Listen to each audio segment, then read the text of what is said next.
नमस्कार. आपल्या अभ्यास वर्गाला आपण सुरुवात करूया. मी रश्मी शेवडे यांना विनंती करते की त्यांनी अभंग म्हणावा आणि आपल्या अभ्यास वर्गाला सुरुवात करावी.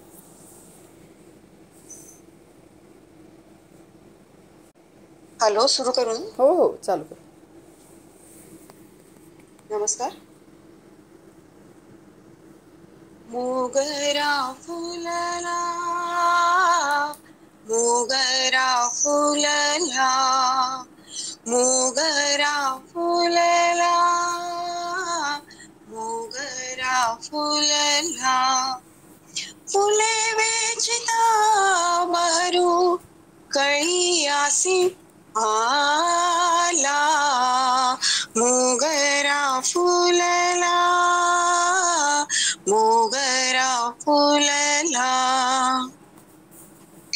इवले रोपा लाविले दारी, इवले रोपा लाविले दारी, तयाचा वेलू गेला गगनावरी, मोगरा फुलला, मोगरा फुलला, मोगरा फुलला, मोगरा फुलला, मनाची गुंती गुंफियला शेला, मनाची गुंती गुंफियला शेला, बाप रखुमादेवीवर विठ्ठले अर्पिला, मोगरा फुलला, मोगरा फुलला, मोगरा फुलला, मोगरा फुलला. छान. मी आता डॉक्टर देशपांडे यांना विनंती करते की त्यांनी आपल्या अभ्यास वर्गाला सुरुवात करावी. नमस्कार. ब्रह्मानंदं परमसुखदं केवलं ज्ञानमूर्तिं द्वन्द्वातीतं गगनसदृशं तत्त्वमस्यादिलक्ष्यम् एकं नित्यं विमलाचलं सर्वधी साक्षिभूतं भावातीतं त्रिगुणरहितं सद्गुरुं तं नमामि. गुरुर्ब्रह्मा गुरुर्विष्णु गुरुर्देवो महेश्वरा गुरुः साक्षात् परब्रह्म तस्मै श्री गुरवे नमः. सर्वांना नमस्कार. सध्या वातावरण सगळं विठ्ठलमय झालं आहे आणि ज्ञानेश्वर माऊलींच्या या सुंदर अभंगाने आजच्या वर्गाची सुरुवात झाली. अगदी संयुक्तिकच झालं आणि आपण सगळेजण या काळात विठ्ठलमय होऊन जातो आणि आपली तर गीता अभ्यासाच्या भक्तीची वारी तर जवळपास मला वाटतं 7-8 वर्ष सुरू आहे आणि आपण 17व्या अध्यायाच्या पाडावापर्यंत आलेलो आहोत. आज आपण 4थ्या श्लोकाकडे वळणार आहोत. विषय या अध्यायाचा श्रद्धात्रय विभाग योग असा आहे. भगवंताने म्हणलेलं आहे की सर्वजण श्रद्धावान असतात. श्रद्धामयोऽयं पुरुषः.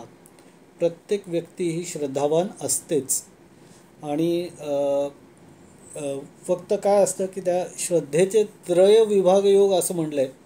खरं तर श्रद्धा ही श्रद्धा आहे, त्याचे असं विभागवारी करणं खरं कितपत कसं हे आहे, पण ते दिसून येतं म्हणून भगवंतांनी त्याचे 3 मुख्य रूपं आपल्याला सांगितली आहेत या अध्यायामध्ये.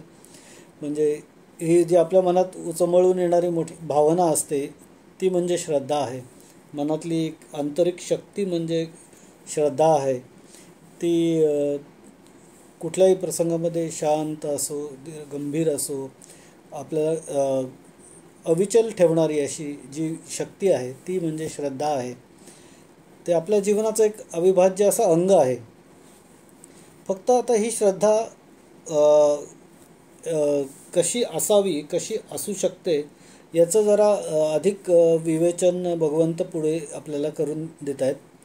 आणि त्यांचा इच्छा हेच आहे की त्यातल्या चांगल्या श्रद्धेचा भागाचा आपण पूर्ण विकास करायला पाहिजे आणि दृढ नितांत अशी श्रद्धा ही आपल्याकडे पाहिजेच, पण ती चांगल्या उद्देशाने चांगल्या पद्धतीने व्हायला हवी अशी भगवंतांची इच्छा आहे.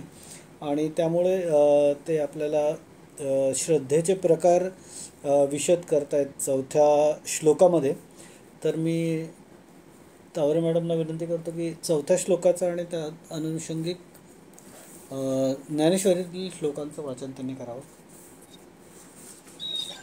नमस्कार. नमस्कार.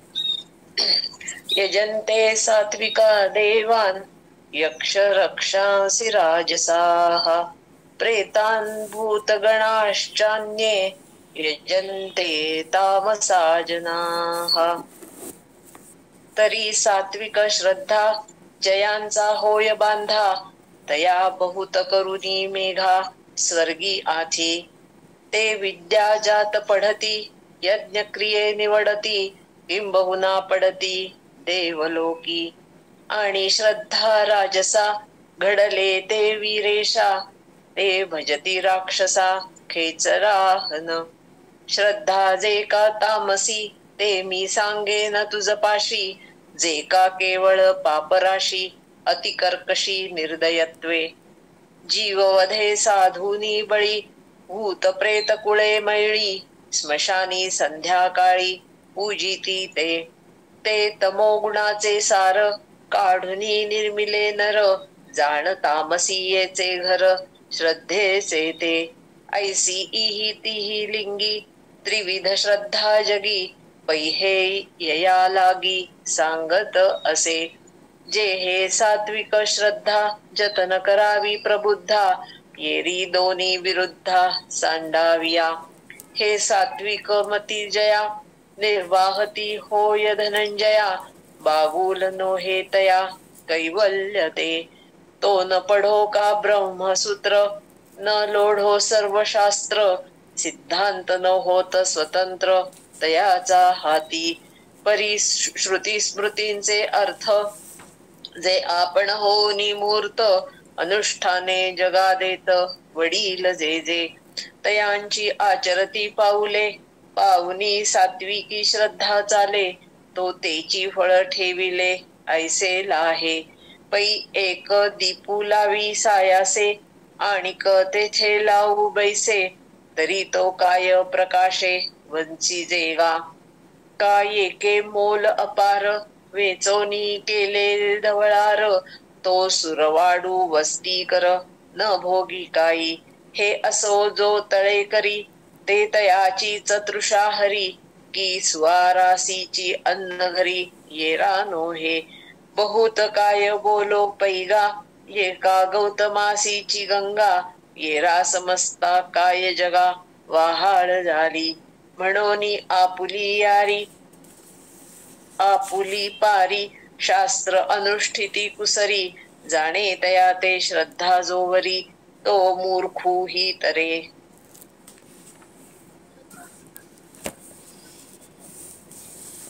भगवंत म्हणतात यजन्ते सात्विका देवा.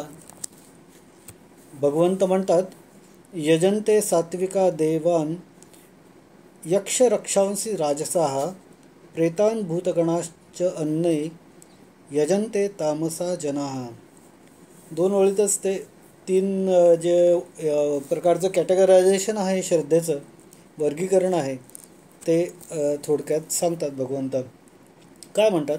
यजन्ते सात्विका देवान. म्हणजे सात्विक लोक जे असतात सात्विका हा म्हणजे सात्विक लोक ते देवान म्हणजे देवांचे देवान यजन्ते म्हणजे देवांचं यजन करतात किंवा देवांचं भक्ती करतात किंवा देवांवर श्रद्धा ठेवतात. आणि राजसः यक्ष रक्षांसी. राजसः म्हणजे राजसी लोक राजसी प्रवृत्तीचे लोक. आपण बघतो की 3 गुण तर सत्व रज तम आणि त्याच्या इम्प्रेशनमुळे त्याच्या प्रभावामुळे भक्ती ही प्रिडॉमिनंटली 3 प्रकारची दिसते. तर त्यातले आता राजसः काय करतात? राजसः यक्ष रक्षांसी. राजसिक लोक यक्ष रक्षांशी म्हणजे यक्ष व राक्षसांचे काय करतात? यजन करतात. म्हणजे राजसा यक्ष रक्षांस यजन्ते, सात्विकः देवान यजन्ते असं भगवंत सांगतात. आणि मग पुढे काय तर तिसरं जे प्रकारचे लोक आहेत ते तामसा जनाः. तर तामसा जनाः यजन्ते प्रेतान भूतगणाश्च अन्ये. म्हणजे तामसिक लोक जे आहेत तामसा जनाः ते प्रेतान म्हणजे प्रेत, भूतगणान म्हणजे भूत पिशाच वगैरे आणि अन्य असे जे काही निगेटिव्ह फोर्सेस आहेत त्यांच्यावर श्रद्धा ठेवतात, त्यांच्यावर विश्वास ठेवतात, त्यांची भक्ती करतात असे हे तामसा जनाः. तर अशा 3 प्रकारचे लोक, सात्विक लोक देवांचे, राजसिक लोक यक्ष राक्षसांचे आणि तामसिक लोक प्रेतांचे भूतगणांचे यजन करतात असं भगवंत म्हणतात. जे सात्विक असतात जे ते दैवी गुण संपन्न लोक असतात ते साहजिकच सात्विक पद्धतीच्या शक्ती किंवा फोर्सेस जे आहेत त्यांच्यावरच श्रद्धा ठेवतात आणि त्यांचीच पूजा करतात आणि त्यांचं तेच आपल्यामध्ये यावं अशासाठी ते प्रयत्न करतात किंवा त्यासाठी श्रद्धा त्यांची हे करतात, अर्पित करतात. म्हणजे सात्विक लोक सात्विक शक्तींची पूजा करतात किंवा त्याच्यावर श्रद्धा ठेवतात, म्हणजे देवतांची पूजा करतात असं भगवंत म्हणतात. मग ते वेगवेगळ्या देवता आहेत त्यांची ती पूजा करतात. त्याच्यानंतर भगवंत म्हणतात की राजसिक आणि तामसिक लोक ते त्यांच्या प्रकारच्या श्रद्धेने युक्त होऊन या विश्वामध्ये ज्या राजसिक गोष्टी आहेत आणि तामसिक गोष्टी आहेत त्यांची उपासना करतात. राजसिक लोक राक्षस आणि यक्षांची, तर तामसिक लोक प्रेत भूत पिशाच्य योनींची पूजा करतात. प्रत्येक मनुष्यावर जसे संस्कार झाले असतील त्याप्रमाणे त्याच्या मनामध्ये काही संकल्प निर्माण होतात आणि त्याचप्रमाणे त्याच्या मनात काही श्रद्धाही निर्माण होतात आणि त्या श्रद्धेप्रमाणे ते लोक सात्विक राजसिक तामसिक शक्तींची उपासना करतात.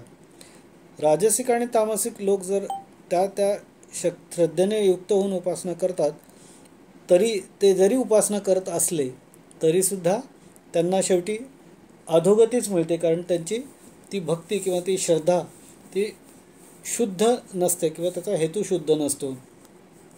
आपण जरा थोडंसं अजून याच्याबद्दल बघायला गेलं तर सात्विक श्रद्धेमध्ये म्हणजे जसं ब्रॉडली भगवंतांनी सांगितलं की देव अग्नी आदींची पूजा करतात सात्विक श्रद्धा असणारे लोक. मग त्याच्यामध्ये काय काय येऊ शकतं तर साधारणतः नामस्मरण जे आयुध आहे एक भगवंतांपर्यंत पोहोचण्याचं किंवा मनःशांतीचं, ते आयुध सगळ्या संतांनी त्यांच्या अभंगांतून सांगितलेलं आहे. म्हणजे अगदी आपल्या सर्व भागवत धर्मातल्या बहुतेक सर्व संतांनी सांगितलेलं आहे की नामस्मरण हे अतिशय महत्त्वाचं आहे आणि नामाच्याद्वारे तुम्ही सात्विकपणे परमेश्वराशी जोडले जाऊ शकता किंवा त्याच्यावर श्रद्धा ठेवू शकता किंवा त्याची श्रद्धा जी आहे ती तुम्ही दर्शवू शकता. आणि त्यासाठी नामापरते तत्व नाही रे अन्यथा असं माऊली म्हणतात. एकतत्व नाम दृढ धरी मना असं ते म्हणतात. हरिसी करुणा येईल तुझी असं ते म्हणतात. म्हणजे नाम हे खूप महत्त्वाचं आहे. आपल्या संत नामदेवांनी तर नामस्मरणावरती असंख्य असे अभंग लिहिलेले आहेत, त्याचं महत्त्व सांगणारे, त्याचे वेगवेगळे पैलू मांडणारे. सात्विकदृष्ट्या केलेली पूजा ज्याच्यामध्ये कुठल्याही अपेक्षा, कुठल्याही मागण्या, कुठल्याही बढावा नसणाऱ्या ज्या पूजा पद्धती आहेत ते सात्विक श्रद्धेच्या भागामध्ये येतात. सात्विक श्रद्धेमध्ये अजून काय येऊ शकतं तर आपण जे आता समजा आपण एक भगवद्गीतेचा अभ्यास करतो आहे किंवा वेगवेगळ्या कुठल्याही चांगल्या धार्मिक ग्रंथांचा त्यातल्या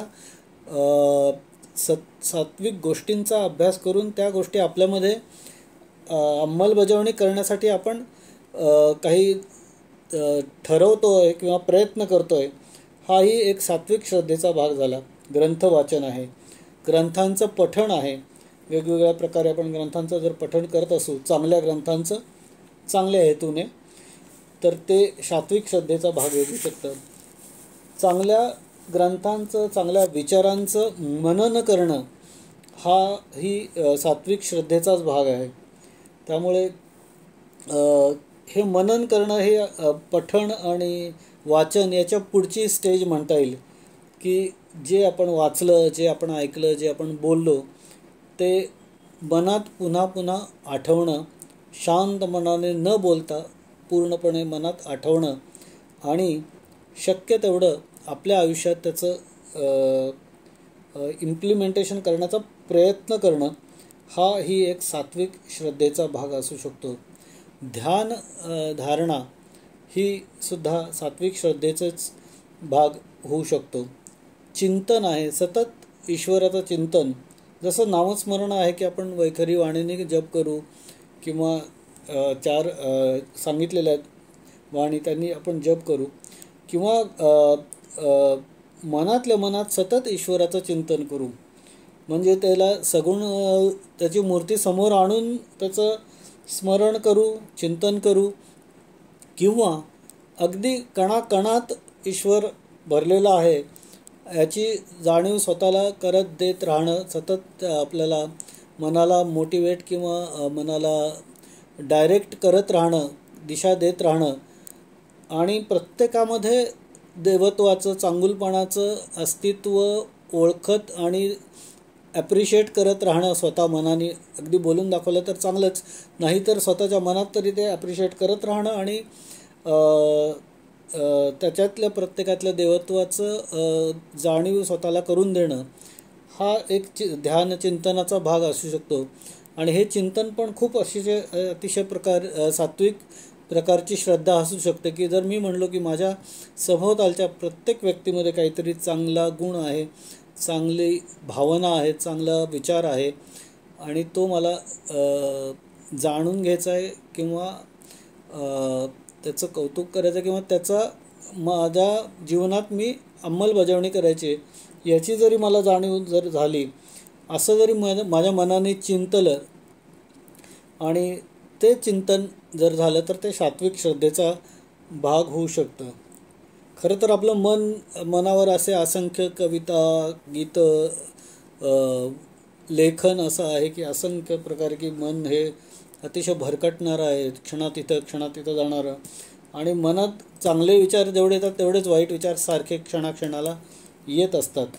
आणि मग त्यामुळे मनचिंती ते वैरीनचिंती असंही म्हणतात की आपल्या मनात अनेक वेळा आपल्या अगदी जवळच्या व्यक्तींविषयी, जवळच्या गोष्टींविषयी, ज्यांच्याविषयी आपल्याला आस्था श्रद्धा असते त्यांच्याविषयी कधीतरी दुर्दैवाचे विचार येतात आणि त्या मनाला ट्रेन करणं आणि मनामध्ये सतत ईश्वराचा भाव आणून ईश्वराचं स्मरण आणि प्रत्येक व्यक्तीमधल्या प्रत्येक सृष्टीतल्या प्रत्येक कणाकणामध्ये, चराचरामध्ये असलेल्या चांगल्या गुणाचं अस्तित्व मनाला जाणीव करून देण्याचं जे चिंतन आहे तो सुद्धा सात्विक श्रद्धेचा भाग असू शकतो, असायला हवा असतो.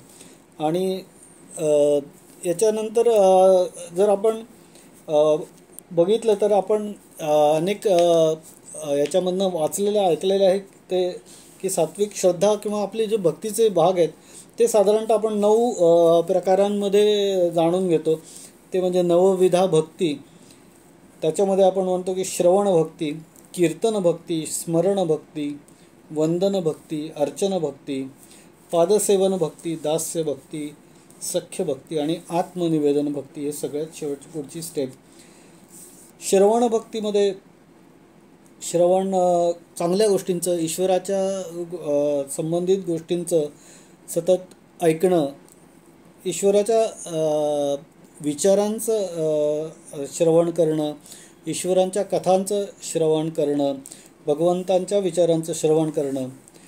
कीर्तन म्हणजे भगवंतांच्या विचारांविषयी बोलणं, गाणं, बोलणं, समजावून सांगणं हे कीर्तन भक्तीमध्ये येतं. स्मरण म्हणजे मगाशी म्हणल्याप्रमाणे नामस्मरण, की सतत ईश्वराचं स्मरण करणं, भगवंतांचं स्मरण करणं, चांगल्या गोष्टींचं स्मरण करणं ही नवविधा भक्तीतली एक भक्ती आहे.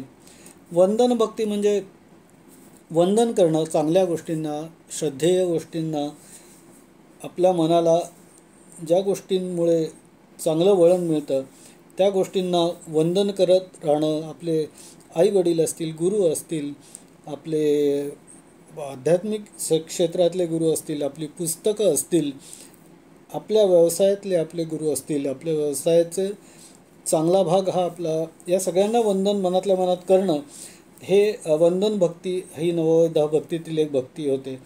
अर्चन म्हणजे पूजा, पूजेचे काही सोपस्कार आहेत ते पूर्ण करणं आणि जे करणार ते मनापासून करणं, त्याच्यात कुठलाही दिखाव्याचा अंश नसणं, हे अर्चन भक्ती. पादसेवन म्हणजे अगदी पाया पडून जे आपण नमस्कार करतो, आपल्या संस्कृतीचा भाग आहे. आणि अगदी म्हणजे पूर्ण अनन्यभावाने शरण जाणं हा पादसेवन भक्तीचा एक प्रकार आहे. गुरुशिष्य परंपरेमध्ये, गुरुकुल पद्धतीमध्ये असो किंवा अगदी ज्या ठिकाणी आपण अनन्य भक्तीने या गोष्टी करतो, श्रद्धा आपली, तेव्हा पादसेवन भक्ती तिथं दृगोचर होते. दास्यभक्ती म्हणजे हा आणखी पुढे जाणारा भक्तीचा प्रकार आहे की आपण बघतो की हनुमंत जे होते ते श्रीरामांचे दास म्हणून घ्यायचे स्वतःला आणि त्यांच्या वचनाच्या पलीकडे त्यांनी कधीही काही केलं नाही आणि पूर्णपणे त्यांचं आयुष्य त्यांनी त्यांच्या श्रीरामांसाठी वाहून घेतलं.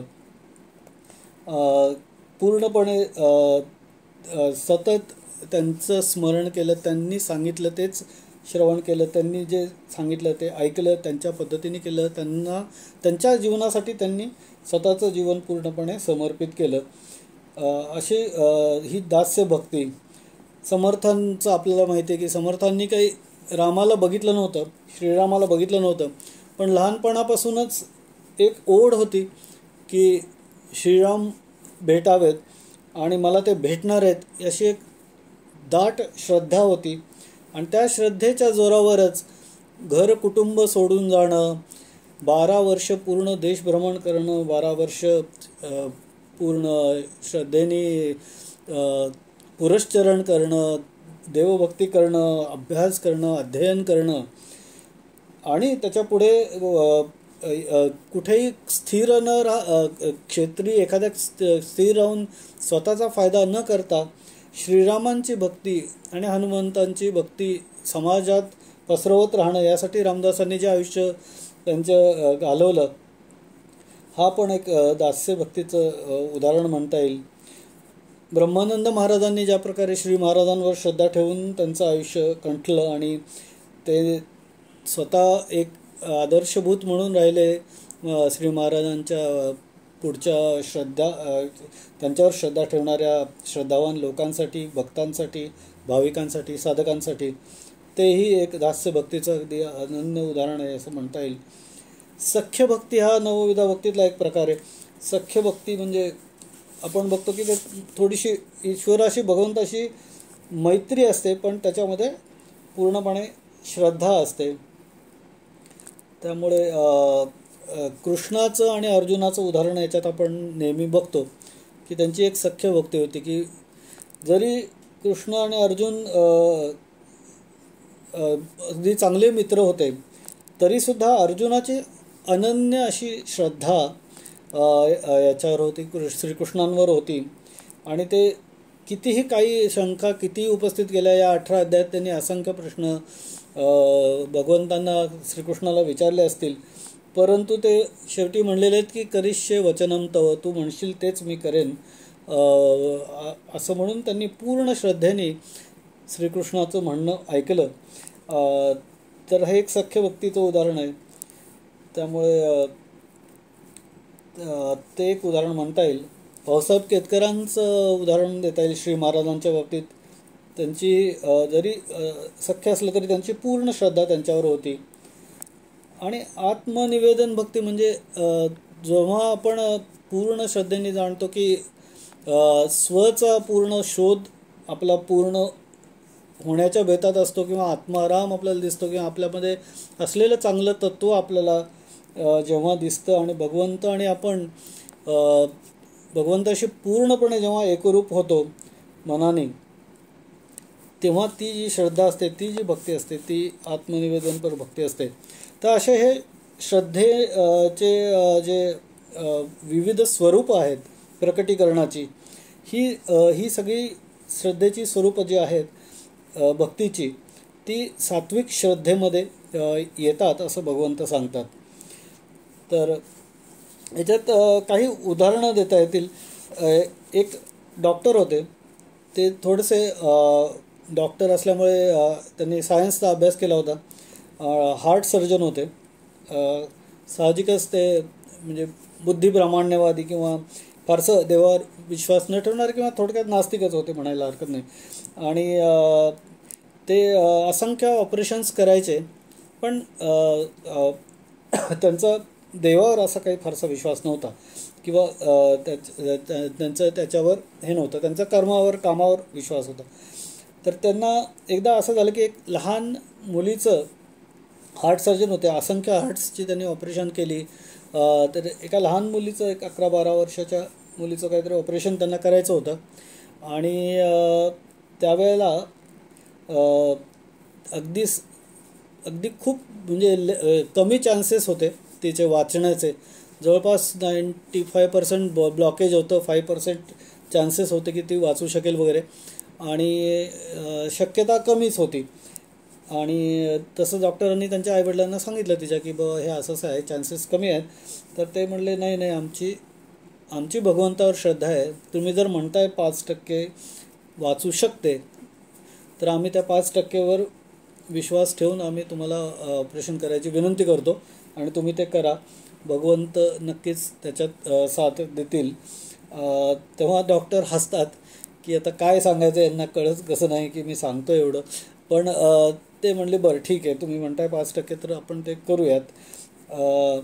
याच्यावर पुढे आणखी गंमत अशी की जेव्हा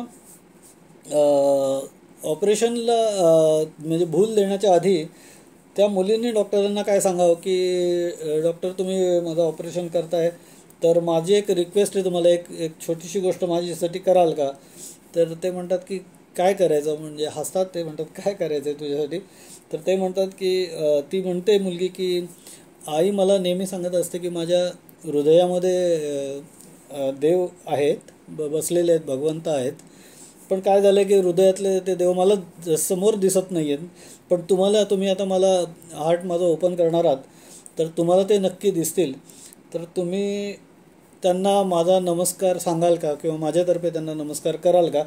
माझी एवढीच तुम्हाला विनंती आहे. तर डॉक्टर थोडेसे गंभीर होतात किंवा त्यांना आश्चर्य वाटतं की एखादी एवढी लहान मुली अशा प्रकारे विचार करते. त्यांना थोडंसं गंमतही वाटते, थोडंसं त्यांचा विश्वास नसल्यामुळे त्यांना हसू येतं.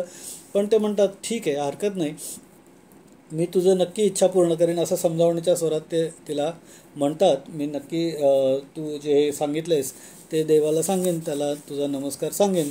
आणि ऑपरेशनला सुरुवात होते.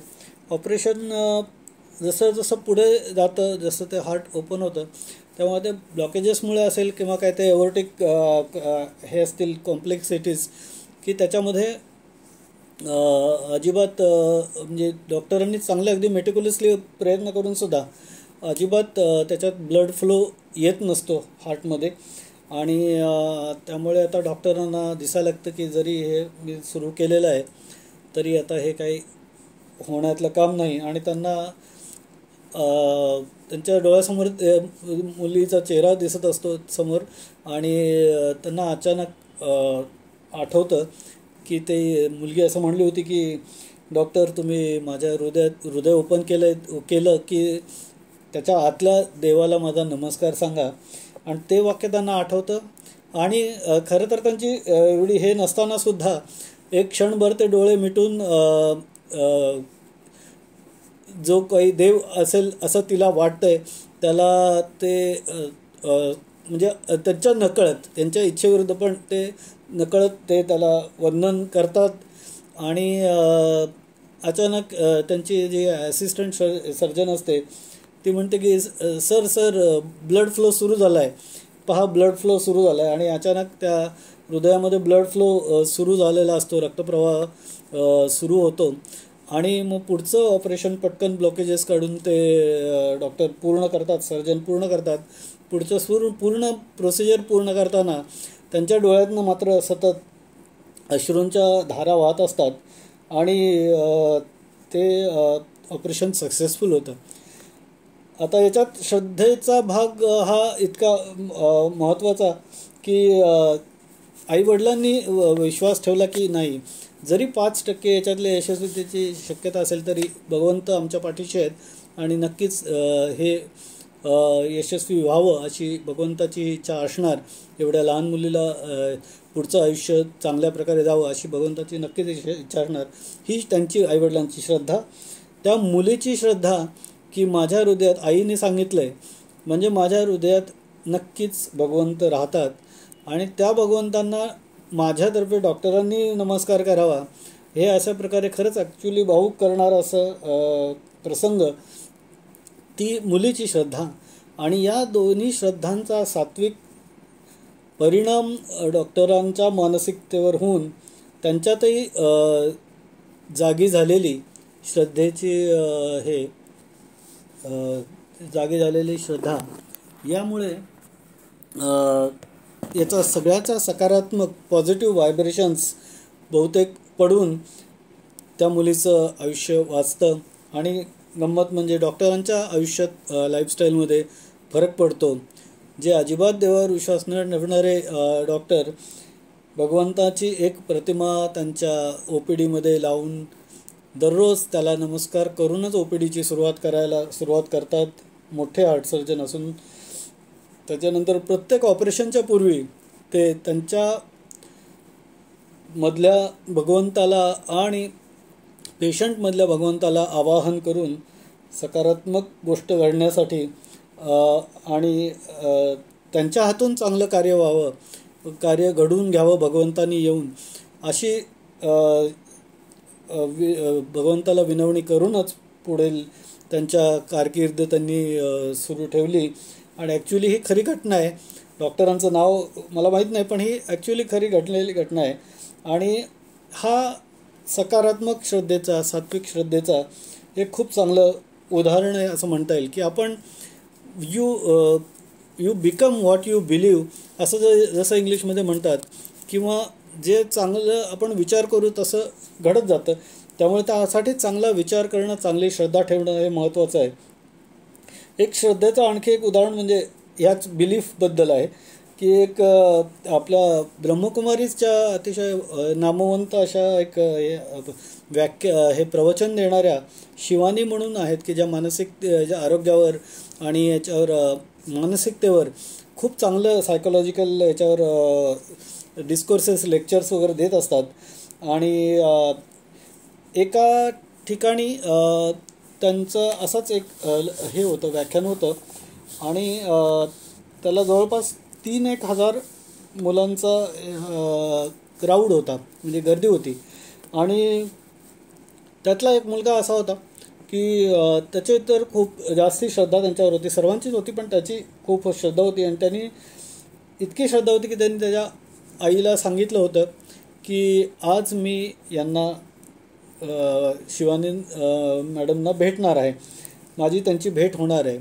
तेव्हा आईने त्याची थट्टा केलेली असते की काहीतरीच काय एवढ्या सगळ्या गर्दीत तुला कशाला ते भेटतील आणि काय आणि कशासाठी, म्हणजे असं काही उगीच अपेक्षा बाळगू नकोस, काय असं काही होऊ शकत नाही, एवढ्या गर्दीत ते कोणाला भेटणार नाहीत, कोणाशी बोलणार नाहीत वगैरे असं. तर पण त्या मुलाची ती श्रद्धा होती.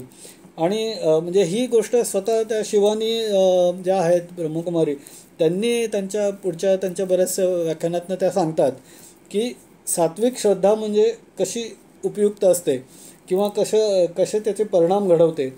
त्या 11 वर्षाच्या मुलाला खात्री होती, त्याच्या मनात श्रद्धा होती, मी आज यांना भेटणार आहे आणि मला यांच्याशी 2 वाक्य बोलायचे, ती मी बोलणार आहे आणि माझं त्यांचं इंटरॅक्शन होणार आहे.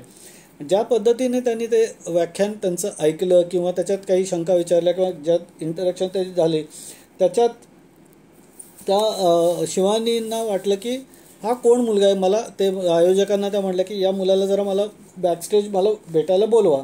आणि इतक्या सगळ्या हजारो मुलांमध्ये त्या मुलाला त्या आयोजकांनी हुडकून तिथं बोलवलं आणि तो लगेच त्यांच्या पाया पडला आणि तो म्हणला की मला माहिती होतं की आज आपली भेट होणार आहे इतकं. आणि त्यावेळी म्हणला की तू खूप ही अशी श्रद्धा जागी ठेव, तू खूप मोठा होशील. आणि हा सात्विक श्रद्धेचा भाग आहे. हे मानण्यावर आहे, पण अतिशय सकारात्मक बुद्धीने आपण जर आपल्या दिवसाला, आपल्या वर्षाला, आपल्या प्रत्येक गोष्टीच्या सुरुवातीला आपण हे जर ठेवलं की मनात की नाही चांगलं तेच घडणार आहे, तर किंवा चांगला ईश्वरच भगवंत आपल्या साथीशी आहे, सोबत आहे, पाठीशी आहे, तर निश्चितच तो आपली काही पाठ सोडणार नाही, आपल्याला तो नक्कीच मदत करतो. एक गुरुदेव रानडे त्यांचं एक उदाहरण सांगितलं जातं की ते अगदी लहानपणापासूनच विद्वान, अतिशय हुशार, खूप टॅलेंटेड, आणि त्यांच्या मातोश्री आणि त्यांचे वडील पण खूप असे सश्रद्ध आणि भगवंतांवर विश्वास ठेवणारे, श्रद्धा ठेवणारे असे होते. आणि त्यांचे जे गुरु होते आईवडिलांचे, त्यांच्या आईंच्या गुरूंकडे जेव्हा त्या कधी सल्लामसलतीसाठी गेल्या होत्या तेव्हा गुरुदेव रानडे अगदी लहान होते आणि 10 वर्षाचे असतील, 8-10 वर्षाचे. आणि त्यांच्याबरोबर त्या गुरूंकडे जेव्हा गेल्या होत्या काही सल्लामसलतीसाठी, तेव्हा गुरुदेव, त्यांचे गुरु जे आहेत ते म्हणले होते की हा मुलगा खूप मोठा होणार आहे, गुरुपदी पोचणार आहे, याच्यामध्ये खूप म्हणजे अतिशय चांगलं विद्वत्ता भरलेली आहे आणि हा खूप पुढे जाणार आहे, गुरु होणार आहे. त्यावेळेला त्याच्या मातोश्रींनी घरी आल्यावर त्याला तसं स्टुलावर बसवून त्याची पाद्यपूजा केली आणि तो मुलगा म्हणजे गुरुदेव रानडे लहानपणचे एकदम ऑकवर्ड झाले. म्हणले, आई हे काय करतेस तू? अगं मी तुझा मुलगा आहे, मी लहान आहे असं. तर त्यांच्या मातोश्री म्हणल्या की जेव्हा माझ्या गुरूंनी सांगितलं की तू गुरुपदी जाणार आहेस, मोठा होणार आहेस, तेव्हा 100% तू खूप मोठा होणार आहेस. आत्ता जरी तू लहान असलास, माझा बाळ असलास, तरी मला खात्री आहे 100% जेव्हा माझे गुरुदेव म्हणतात तेव्हा तू खूप मोठा होणार आहेस. आणि त्यावेळेला मी कदाचित असेन नसेन, तर तुझी गुरुपदी पोचल्यावर जी भक्ती करण्याची किंवा मला पूजा करण्याची किंवा अर्चन करण्याची जी संधी मला तेव्हा मिळणार नाही, ती संधी मी आत्ता घेते, म्हणून मी तुझी पाद्यपूजा करते, असं जेव्हा गुरुदेव रानड्यांची आई त्यांना म्हणाली, तेव्हा खरोखरच हे ऐकून जाणवतं की सात्विक श्रद्धा हा किती महत्त्वाचा भाग आयुष्यात असू शकतो आणि तो आपल्याला किती चांगल्या प्रकारे जे आपल्याला विहित आयुष्य आपल्याकडे आहे ते जगण्यासाठी किती चांगला गुरुमंत्र देऊ शकतो. पण फक्त त्यासाठी आपल्याला मनात आपल्या मनाला ट्रेन करून जी श्रद्धा आपल्यात आहे ती सात्विकतेकडे वळवण्याची किंवा सात्विक ठेवण्याची आपल्याला मनोबुद्धी झाली पाहिजे. त्यासाठी आपण जाणीवपूर्वक प्रयत्न केले पाहिजेत. सर्वांनाच उपजत सात्विक श्रद्धा असेल असं नाही, पण आपण ठरवून काही गोष्टी करून या गोष्टी आपल्यामध्ये अंगीकारू शकतो. याच्यामध्ये या श्लोकामध्ये 4थ्या पुढची जी श्रद्धा सांगितलेली आहे भगवंतांनी ती म्हणजे राजसी श्रद्धा. राजसहा यक्षरक्षांसी राजसहा यजन्ते असं म्हटलं आहे. यक्ष आणि राक्षसांना राजसी श्रद्धा असलेले लोक वंदन करतात किंवा त्यांच्यावर श्रद्धा ठेवतात किंवा त्यांची पूजा करतात असं म्हणलेलं आहे.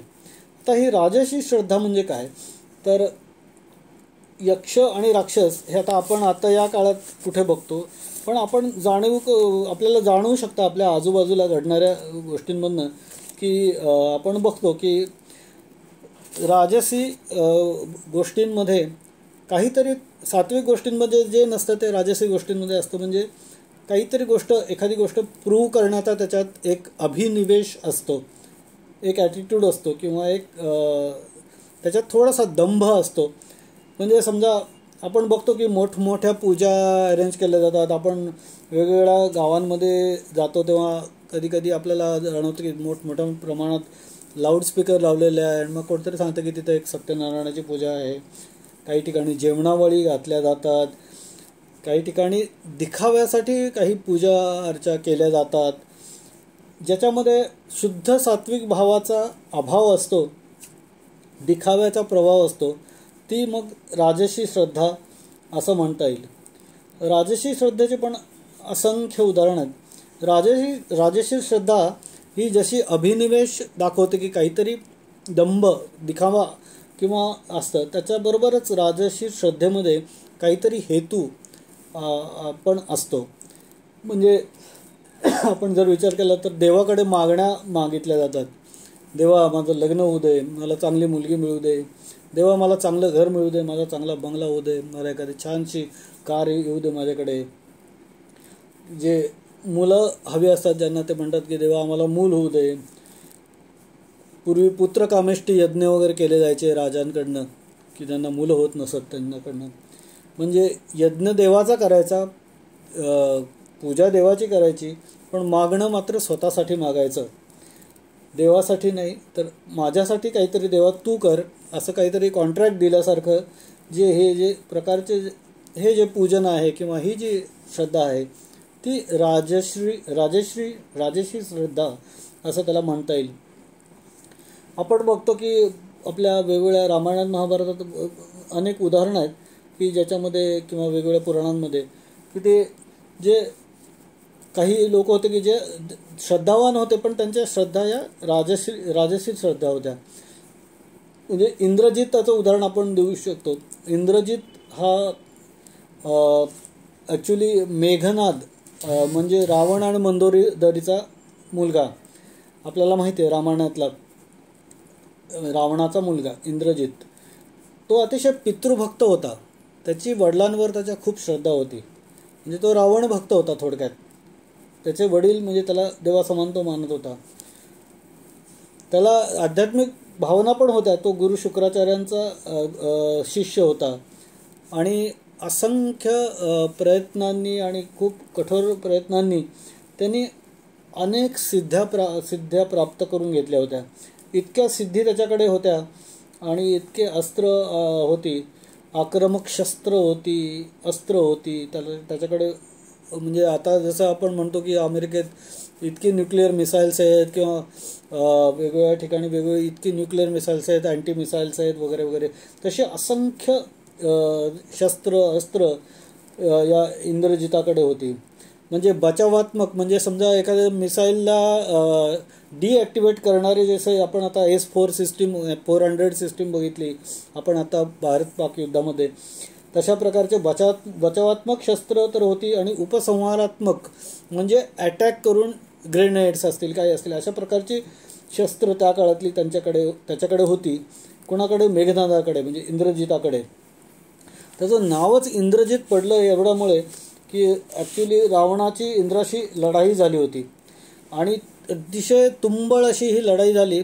आणि त्या तुंबळ लढाईमध्ये पितृभक्त रावणभक्त असा हा मेघनाद जाऊन रावणाच्या बाजूने रावणाच्या मदतीला गेला आणि रावणाच्या उरलेली जी लढाईचा भाग आहे तो या मेघनादाने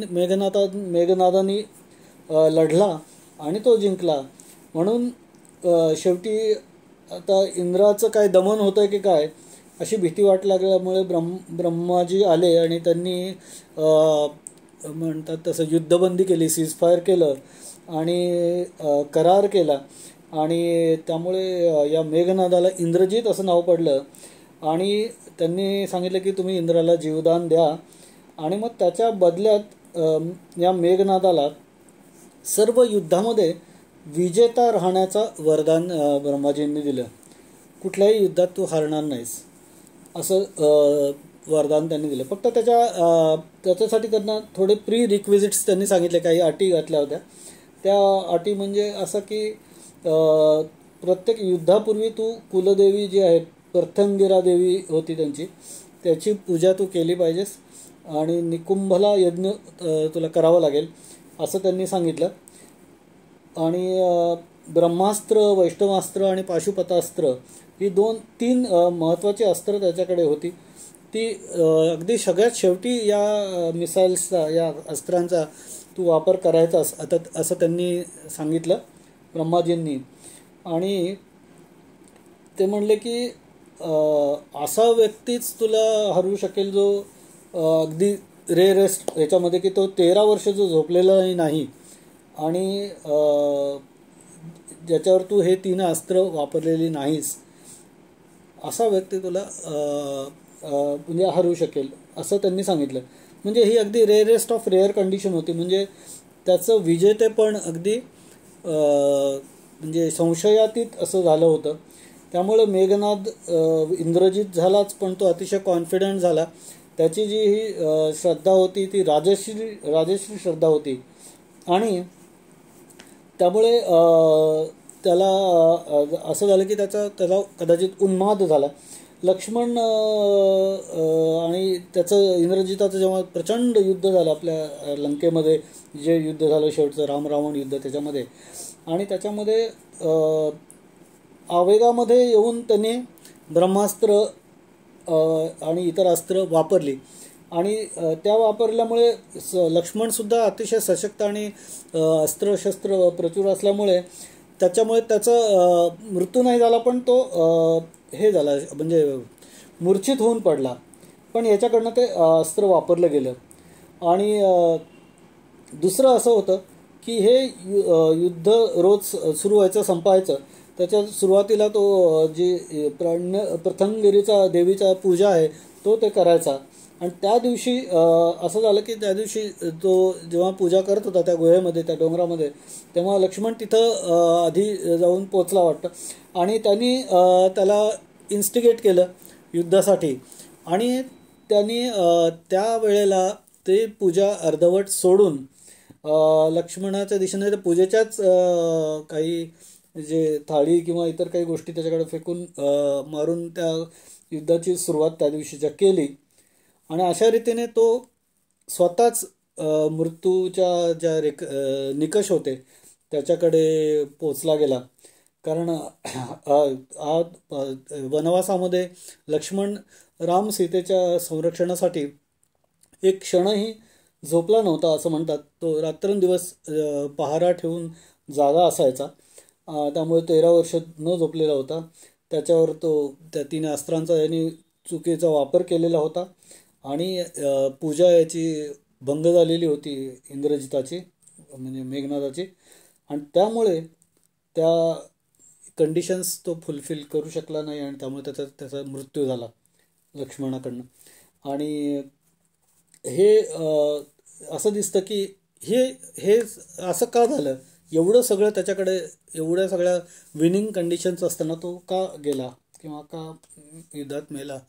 कारण ही श्रद्धा जी होती ती सात्विक श्रद्धा नव्हती, ती राजसी श्रद्धा होती.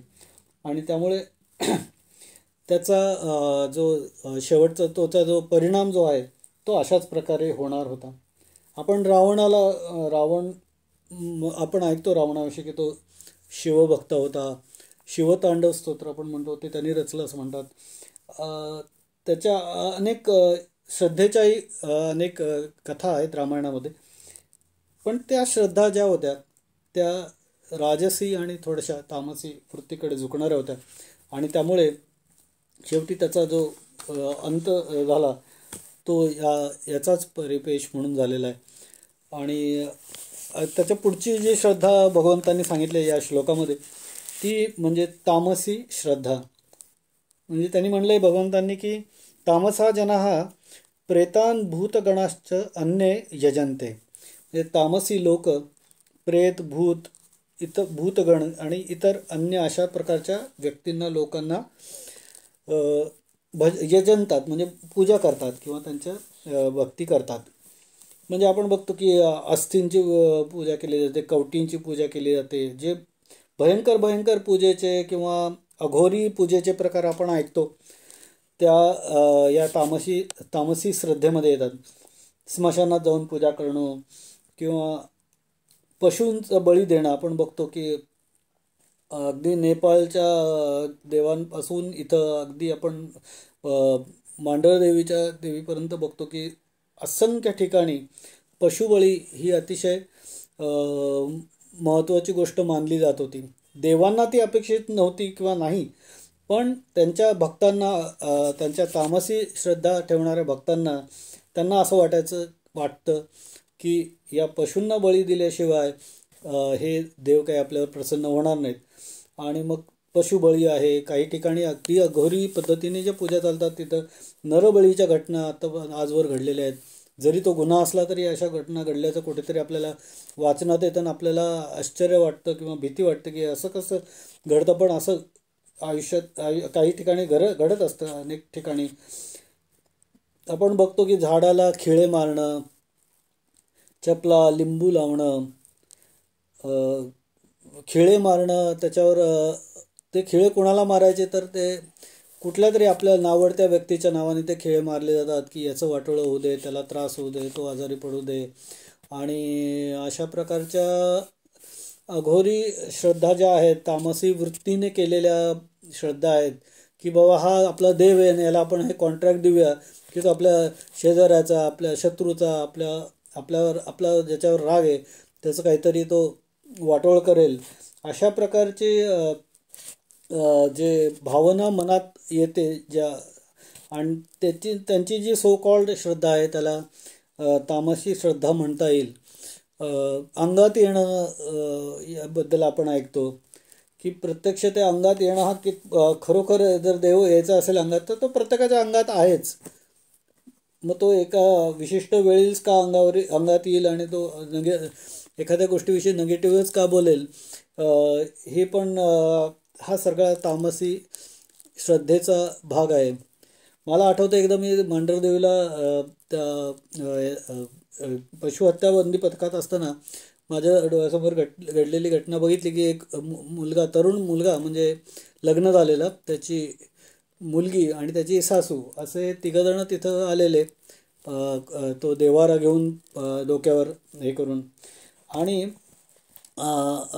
अचानक त्या जी सून जी होती, म्हणजे सासू, सून आणि मुलगा असे ते तिघंजणं होते. आणि अचानक ती सून गोल गोल फिरायला लागली, बसल्याला लागली. आणि मग ती सासू विचारायला लागली की बोल आई काय झालं, काय करू. म्हणजे त्या सुनेच्या अंगात देवी आली असं त्यांनी समजलं. आणि मग ती सासू विचारायला लागली की काय करू आई, काय झालं, काय सांग मला. तर मग ती सून म्हणायला लागली की तुझी सून खूप गरीब आहे, तिला त्रास देऊ नकोस, तिला थोडंसं गोडधोड खायला कधीतरी घालत जा, गुळाचा खडा रोज तिला चारत जा. अशा प्रकारे ती एक एक गोष्टी डिमांड करायला लागली. आणि ती सासू होय आई, होय आई, होय आई म्हणून तिला म्हणायला लागली. आणि आम्हाला तिथं फार म्हणजे दूरवर आम्ही समोर बघून आम्हाला हसू येत होतं की कशा प्रकारे तिच्या डिमांड्स तिने त्या सासूपुढे मांडल्या. आता याच्यात त्या सासूची अशी श्रद्धा होती की ती देवी तिच्या अंगात आलेली आहे. सुनेचं अशी अटकल होती की आपल्यावर सतत होणारा आपला छळ, त्रास जो आहे तो कुठेतरी नाहीसा करण्यासाठी ही देवी आपल्याला मदत करते अशा प्रकारे. आणि नवरा जो मुलगा होता तो तिथं त्यांचा साक्ष म्हणून तो उभा होता. आणि प्रत्यक्षात पुढे ती सासू तिच्याशी कशी वागली मला माहीत नाही, पण अशा प्रकारे हे जे अंधश्रद्धा किंवा या अशा प्रकारच्या जे श्रद्धा आहेत त्याची हे बघायला मिळते. जोपर्यंत ते जीवाला किंवा मनाला, शरीराला हानी करत नाही तोपर्यंत हे दुर्लक्षित करण्यासारखं आहे. पण जेव्हा त्याचा समाजाला किंवा विशिष्ट म्हणजे स्त्रीला किंवा पुरुषांना त्याचा त्रास होईल किंवा एखाद्या समाजाला त्याचा त्रास होईल असं होत असेल तर ते निश्चितच या अशा तामसी श्रद्धा या हानिकारक आहेत आणि त्या नक्कीच खरं तर टाळता आल्या पाहिजेत.